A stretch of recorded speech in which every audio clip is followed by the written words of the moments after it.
Prosecution office যাচাই বাছাই করে 16টি মামলা দায়ের করেছে। 4টি মামলার তদন্ত কাজ এ মাসে সম্পন্ন হচ্ছে। এরপর চার্জশিট গঠন করার মাধ্যমে আনুষ্ঠানিকভাবে বিচার কাজ শুরু হবে। আনুষ্ঠানিকভাবে বিচার কাজ শুরু হওয়ার সময় প্রথমে 3 সপ্তাহ সময় ডিফেন্স লয়ারদের দিতে হয় ওনাদের প্রিপেয়ার্ড হওয়ার জন্য। এরপর আনুষ্ঠানিকভাবে সাক্ষ্য গ্রহণ প্রক্রিয়া সাক্ষ্য গ্রহণ প্রক্রিয়া শুরু হবে ঈদের পরপর এপ্রিল মাস থেকে। এই আদালতে অব্যাহতভাবে শুনানি হয় বলে এসব মামলার রায় পরবর্তী 4 থেকে 6 মাসের মধ্যে এপ্রিল থেকে শুরু করে পরবর্তী 4 থেকে 6 মাসের মধ্যে প্রদান করা যাবে বলে আমরা আশা করি। অর্থাৎ এই হিসাবে অক্টোবরের মধ্যে আমরা 3-4টা মামলার রায় পেতে যাচ্ছি বলে আশা করি। এটা বিচারিক প্রক্রিয়ার ব্যাপার, কিন্তু আমরা তদন্ত যে টিম আছে, আমাদের প্রসিকিউশন টিম আছে, বিশেষ করে আমাদের চিফ প্রসিকিউশন যে লয়ার আছেন ব্যারিস্টার তাজুল ইসলাম, ওনার সাথে কথা বলে আমার যে ধারণা হয়েছে সেটা আপনাদের ব্যক্ত করছি। আমরা আশা করছি এই বছর অক্টোবরের মধ্যে আমরা 3 থেকে 4টি মামলা রায় পেয়ে যাব। এই সমস্ত মামলায় সাবেক প্রধানমন্ত্রী শেখ হাসিনা সহ আওয়ামী লীগের শীর্ষস্থানীয় নেতৃবৃন্দ এবং শীর্ষস্থানীয় কিছু পুলিশ এবং প্রশাসনিক কর্মকর্তা এই সমস্ত মামলায় আসামি হিসাবে রয়েছেন, যে 3-4টা মামলার কথা আপনাদেরকে বললাম। এখন আপনাদেরকে একটু ব্যাখ্যা করে দেখবেন যে আমরা যদি পুরা বিচার কার্যটা ধরি, তাহলে পুরা বিচার কার্যটা শেষ হতে শুরু থেকে শেষ পর্যন্ত আমাদের 1 বছরের মতো সময় লাগছে। এখন আপনারা যারা বিচার প্রার্থী আছেন, আপনাদের নিশ্চয়ই খারাপ লাগতে পারে 1 বছর লাগছে কেন। আপনাদের জন্য আমি একটা তথ্য দেই।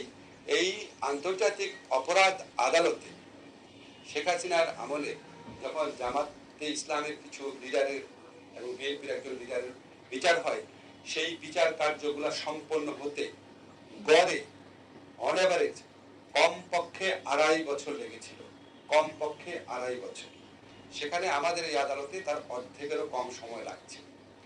কেন লাগছে? কারণ আমাদের প্রসিকিউশন টিম, তদন্তকারী টিম, তারা প্রচন্ড নিষ্ঠার সাথে দিনে রাতে কাজ করছেন।